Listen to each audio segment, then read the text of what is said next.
ce soir, donc, on parle de coopération. Donc, on est toujours dans ce chapitre, dans cette longue partie sur pourquoi organiser des séminaires. Et on va travailler ce soir sur le troisième levier, améliorer la coopération. Il va y avoir une petite innovation ce soir. En fait, en réfléchissant aux dernières sessions du book club, je me suis dit, puis en regardant les replays, je me suis dit que ça pourrait être mieux quand même, et notamment ça pourrait être plus illustré. Et donc, je fais un choix, mais qui est lié aussi à votre régularité. La proposition, c'est peut-être de passer moins de temps à lire le bouquin et de vous montrer un exemple. Donc, quand j'ai un exemple, et ben, je vous montrerai un exemple comme je fais en formation, à la formation de base au design de séminaire. Voilà, Régine, on voit le haut de ta chemise. Voilà, c'est bienvenue. Et donc, comme en formation au design de séminaire, pour ceux qui l'ont suivi, souvent je montre des vidéos. Et en fait, il y a un patrimoine de vidéos de séminaires assez important. Donc, je vais m'efforcer d'aller chercher, quand ça s'y prête, un exemple qui illustre le sujet dont on parle. Voilà. Donc, je vais quand même parcourir un peu le bouquin, juste surligner 2-3 aspects qui me semblent intéressants, mais je ne vais pas tout lire comme on a fait les fois précédentes. OK ? Voilà, on ne fait pas d'inclusion, Jean-Gabriel, que tu sois au courant. On rentre directement dans le vif du sujet, surtout qu'on a plutôt des gens qui viennent régulièrement. Voilà. Alors, je vais partager mon écran tout de suite. Voilà. Hop, il faut que je fasse une petite manip. Et donc, on va avoir, comme d'habitude, à peu près la moitié du temps consacré à plutôt du descendant. Et puis, la deuxième moitié, ce sera un échange nourri par vos réactions et vos questions. Voilà. Donc, on est dans ce sujet, dans ce chapitre 3 sur améliorer la coopération. Voilà. Je ne vais même pas lire ça. Peut-être dire que ça, c'est quand même des indicateurs des problèmes de coopération, c'est-à-dire cette espèce d'impression qu'on fonctionne en silo, que ça manque de transversalité, hein, le sacro-saint sujet de la transversalité, un peu la tarte à la crème, où le qui fait quoi n'est pas clair. Et d'ailleurs, ce serait vraiment formidable si on avait un document magique qui nous dise qui fait quoi, et puis il suffirait qu'on regarde dans le document pour que ça aille mieux. Donc du coup, la coopération. Voilà, donc surligner quelques aspects. Bon, c'est pas nouveau qu'on coopère, ça c'est ce qui est raconté là-dedans, hein. C'est l'histoire de l'humanité en fait, apprendre à coopérer. Je m'intéresse beaucoup à l'histoire globale. Quand on était chacun dans une petite tribu, une petite cellule à chasser le bison et que l'agriculture n'existait pas encore, l'agriculture n'existait pas encore il y a à peu près 13 000 ans, le niveau de coopération se limitait à des personnes qu'on connaissait, qu'on était capable de nommer toutes individuellement. Et puis notre histoire, en fait, c'est tout simplement une histoire de coopération croissante avec de plus en plus de monde. Voilà. Et donc, quand on n'est pas très nombreux, ça se passe plutôt bien. J'ai mis ici projet de la vie de tous les jours, organiser un pique-nique, organiser des vacances. Enfin voilà, à quelques-uns, ça fonctionne assez bien. On se parle, on s'ajuste, et puis chacun fait sa part et tout va bien. Mais nous, notre champ de travail, c'est le fabuleux monde complexe des organisations, avec en plus des organisations qui sont parfois d'un niveau de complexité qui dépasse l'entendement, hein. Les gens sont à peine en capacité de le présenter, parce qu'il y a des axes matriciels dans tous les sens. Donc voilà, donc on doit coopérer avec tout un tas de gens dans une organisation, et c'est assez impossible, au fond, d'exercer sa responsabilité seul dans son coin, sans dépendre de personne. Donc, coopération très accrue, jusque-là, c'est, je dis rien de très essentiel. Alors peut-être c'est ce point-là que j'ai envie de souligner le plus, pour dire qu'au fond, pour travailler la coopération, il y a un peu deux façons de s'y prendre. Une façon qui est plutôt centrée sur l'individu. Alors, je vais faire un individu là. Voilà. Hop là, un petit individu, clac. Tu dire cet individu, je vais le faire grandir on va faire grandir les individus dans leur capacité relationnelle, dans leur capacité coopérative. Donc on va leur apprendre à formuler des demandes claires, à dire quand ils ne sont pas d'accord, à bien écouter, à reformuler, à être plus bienveillant, etc. En fait, on peut se dire légitimement que si j'augmente les capacités coopératives des individus dans le système, et ben, ils vont s'ajuster plus facilement les uns aux autres et la coopération s'en trouvera améliorée. Ça, classiquement, c'est le domaine de la formation, en fait. Enfin, c'est plutôt du registre de la formation. Donc moi, j'en parle pas. Et puis, c'est rarement ça qu'on fait en séminaire, nous, quand on a à travailler sur la coopération. Le deuxième levier, c'est plutôt d'augmenter la compréhension. Je vais le dessiner comme ça. Voilà. La compréhension du système qu'on constitue en tant que collectif. Alors, voyons, on peut présenter un système comme ça, avec des équipes de différentes tailles. Et puis, entre ces équipes, des interactions, des relations, des choses qui circulent entre équipes ou entre individus, peu importe. Au fond, c'est voilà, donc il y a des choses qui circulent, il y a des endroits où ça se passe bien, il y a des endroits où ça se passe pas bien. Mais voilà, il y a des choses qui circulent dans le système. Et du coup, un levier pour améliorer la coopération, c'est d'augmenter la compréhension du système que nous formons en tant que collectif. En partant du principe que si j'ai mieux compris le système dans lequel ma tâche s'inscrit, je suis plus enclin à coopérer quand on me fait des demandes, quand je dois fournir des choses aux autres, si j'ai compris le sens de ces demandes. Et donc, du coup, si j'ai compris le système que nous formons, en quelque sorte, la chaîne de valeur. Voilà. Donc du coup, quels sont les 3 leviers si on se concentre sur ce deuxième axe, qui est en fait l'axe systémique plutôt que l'axe relationnel? Il y a 3 leviers. En tout cas, je ne dis pas qu'il y en a que 3, mais moi j'en connais 3 et qui sont de complexité croissante. Donc, parfois, je les présente comme ça, vous savez, comme le signal d'un réseau, quoi. Donc voilà. Le premier niveau, c'est le fait de bien comprendre ses partenaires. Okay, donc, si je comprends mieux mes partenaires, si je comprends mieux dans quel système de contraintes ils interviennent, quels sont leurs objectifs, quelles sont leurs difficultés, du coup, j'ai augmenté ma connaissance du système, déjà en me concentrant sur les personnes avec qui je suis en relation. Deuxième niveau qui nécessite que le premier ait été rempli, c'est clarifier les contrats d'interface, c'est-à-dire être plus spécifique sur ce qu'on attend les uns des autres au sein du système. Vous voyez, donc si je remonte à mon petit schéma là, le niveau 1, ça consiste à... Donc moi, imaginons que je suis ici. Voilà, ça consiste déjà à bien comprendre mes partenaires. Là, j'en ai 2 avec qui je suis en relation. Okay, le troisième, je ne suis pas en relation. Je me concentre déjà sur la compréhension de mes partenaires. Okay. Le deuxième niveau qui consiste à clarifier les contrats d'interface, et je vais rentrer dans la compréhension, dans l'analyse, dans la spécification de ce qu'on attend dans un sens et dans l'autre. On peut mettre les flèches dans les 2 sens, en faisant attention à ne pas rentrer forcément dans une logique de client-fournisseur ou dans une logique de guichet, mais juste bien comprendre ce qu'on attend les uns des autres. Donc ça, ce serait le niveau 2. Voilà.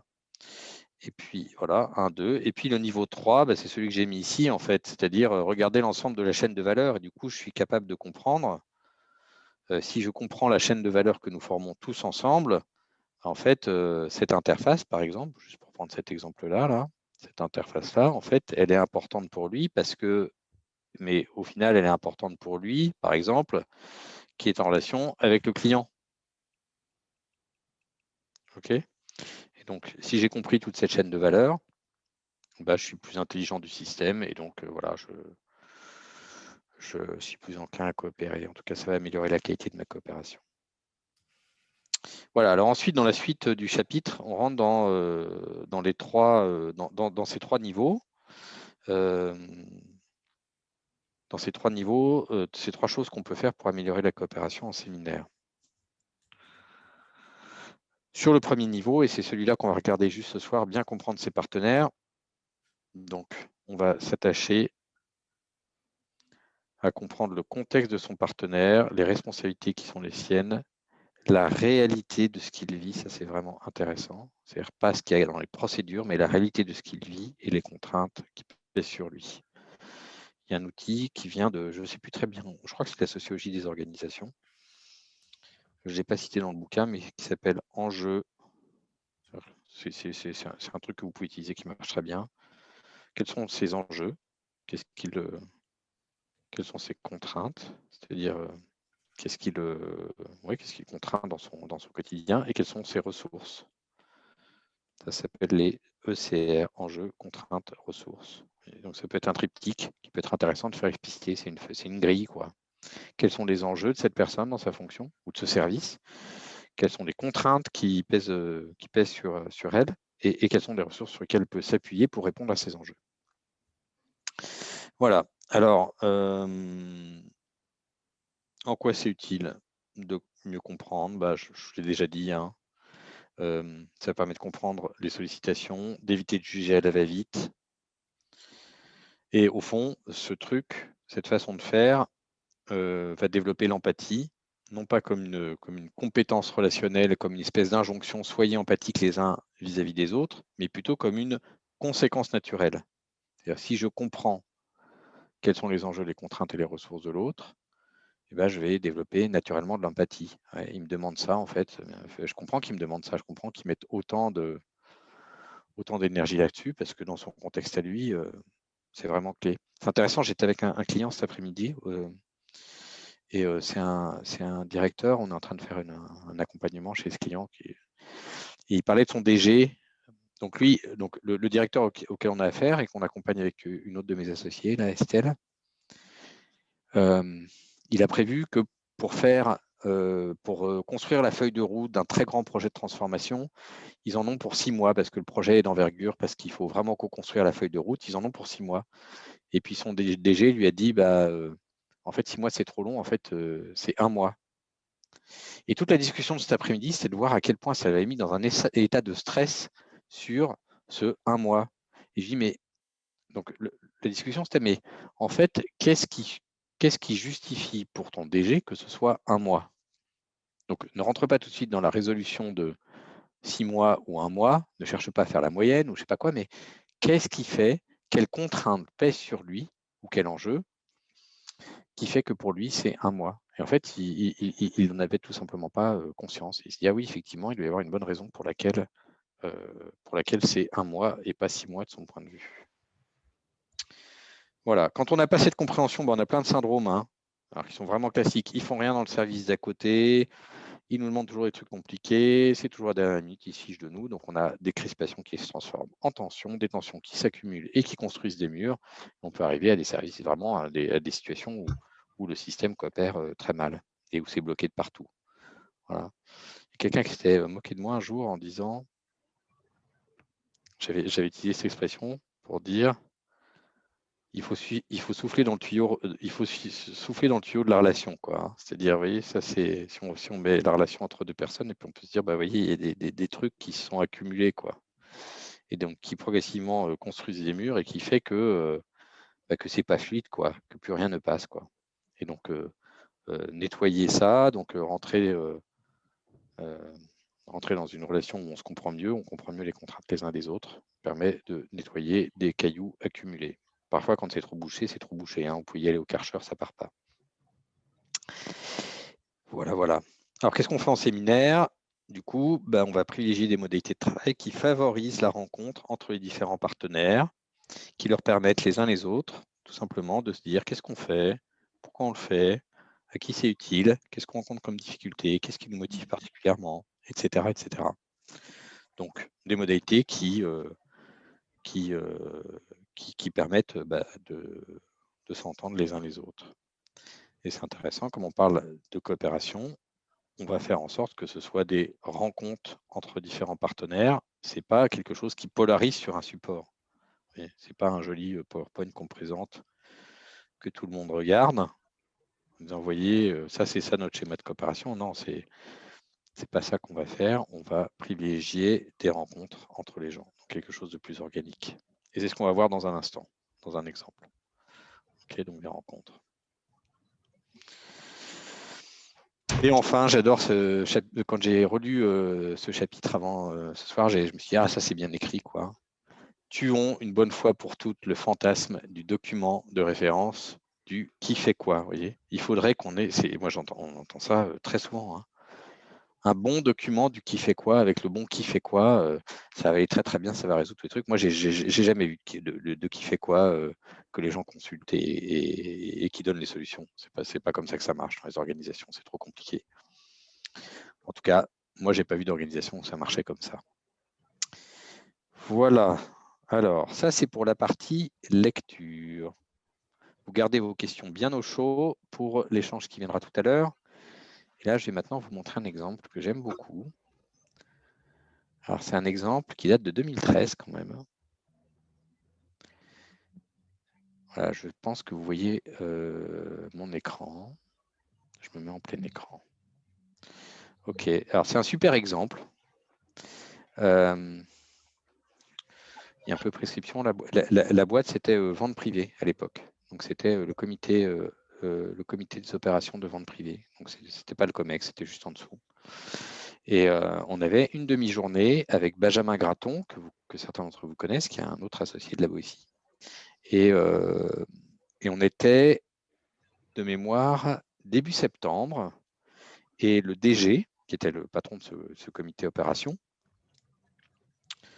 avait dit, voilà, j'ai besoin qu'on sécurise l'atteinte de nos objectifs d'ici la fin de l'année. Et la façon d'atteindre nos objectifs d'ici la fin de l'année, c'est que ça coopère plus entre les directeurs. Ils peuvent vraiment s'entraider, ils peuvent vraiment s'apporter des choses réciproquement, et ils n'en sont pas conscients.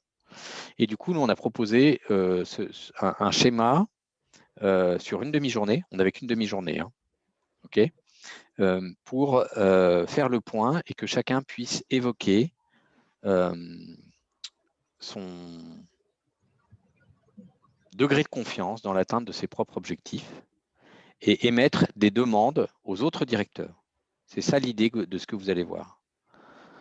En fonction de là où il pensait qu'il pouvait recevoir de l'aide, être aidé pour sécuriser ses objectifs. OK ? Je vais baisser le volume. On va regarder. Je vais arrêter à certains moments. Je vais commenter. D'accord ? Voilà, on a fait les 4D. Hop, attendez, je vais revenir au début. Pardon. Voilà.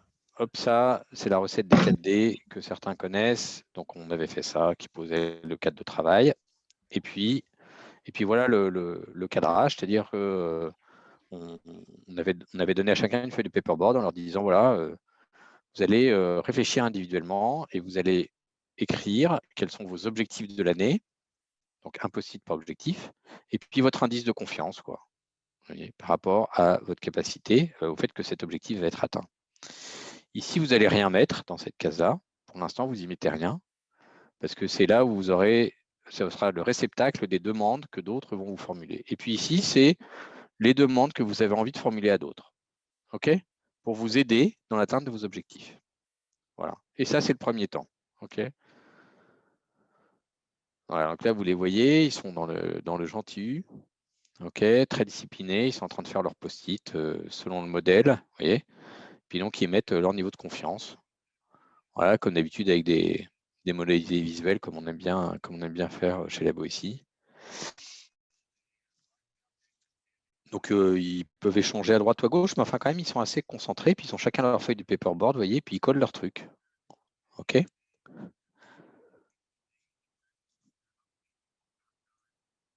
Ouais, puis en bas à droite, vous voyez qu'ils ont un petit post-it dans lequel qui est structuré émetteur, destinataire de la demande. Voilà, donc là, deuxième étape, on écoute la situation de chacun et on se transmet les demandes. OK ? Et le seul objectif, c'est ce qui est indiqué ici, c'est de se comprendre. Ce n'est pas de répondre aux demandes pour l'instant, c'est juste de comprendre les demandes qui sont formulées. Donc voilà, donc ça c'est Martine, voilà, et puis vous voyez, elle donne c'est Julien, je crois, lui, il s'appelle toujours d'ailleurs, Laurent, qui explique, enfin on fait le tour, quoi, et puis on se donne les post-it les uns aux autres, et puis l'autre, il reçoit le post-it, quoi, avec une demande, tu pourrais m'aider de telle façon, etc. Donc on voit à quel point là, ils présentent chacun, quand ils mettent leur degré de confiance et leur objectif, vous voyez, on est vraiment dans le réel, quoi. Voilà où j'en suis, voilà, je pense que celui-là, ça va aller. Et puis vous voyez que la case en bas à gauche commence à se remplir. Voilà, alors ça, on avait fait cette matrice avec Ben, c'était super, c'est son écriture, qui était, on avait numéroté toutes les demandes au fur et à mesure. Oui, on avait numéroté les post-it et on avait 101 demandes transmises. Voilà, avec la matrice. Et là, une fois qu'ils ont reçu leur demande, donc c'est un processus, en fait, c'est vachement malin, quoi. On était vachement contents de notre process et ça a super bien marché. Donc là, ils ont chacun reçu des demandes qui sont dans la case en bas à gauche de leur paperboard. Puis on leur dit, en fait, vous devez répondre à ces demandes. Vous avez 3 statuts possibles. Ils avaient des gommettes, je crois, on leur avait donné des gommettes. On leur avait dit, soit sévère, c'est-à-dire que vous êtes OK, c'est même pas la peine d'en parler, vous acceptez la demande. Donc, dans ces cas-là, vous donnez la gommette verte et puis vous le rendez à l'émetteur, vous rendez son post-it à l'émetteur. Soit c'est pas OK, c'est pareil, on va même pas en parler, c'est pas OK, vous mettez une gommette rouge. OK? Parce que vous n'avez pas le temps, vous n'avez pas besoin de vous justifier, mais vous mettez une gommette rouge. Soit ça nécessite investigation, OK? Et si ça nécessite investigation, vous aurez l'échange avec le demandeur, ici, maintenant, pendant le séminaire. OK? Et donc là, ils sont avec leur gommette. Donc, ce qui est intéressant, encore une fois, en termes de design de séminaire, c'est l'alternance entre des temps où je suis tout seul, des temps où j'élabore, des temps. Là, ils sont en train d'élaborer, vous voyez, quand ils collent leur gommette. Et puis ensuite, ils se rencontrent. Vous voyez, donc sur toutes les gommettes qui étaient ça nécessite investigation, et ben, ils avaient, je crois, 1h30 de temps libre et ils devaient s'organiser comme ils voulaient pour rencontrer les personnes qu'ils avaient besoin de rencontrer. Donc, ils se baladaient chacun avec leur bloc de post-it où il y avait des gommettes jaunes. Ils se débrouillaient, on n'a pas fait une planification des entretiens, mais ils se débrouillaient pour rencontrer toutes les personnes qu'ils avaient besoin de rencontrer. Voilà le principe de ce qu'on a fait. Donc, c'était super, quoi. Voilà.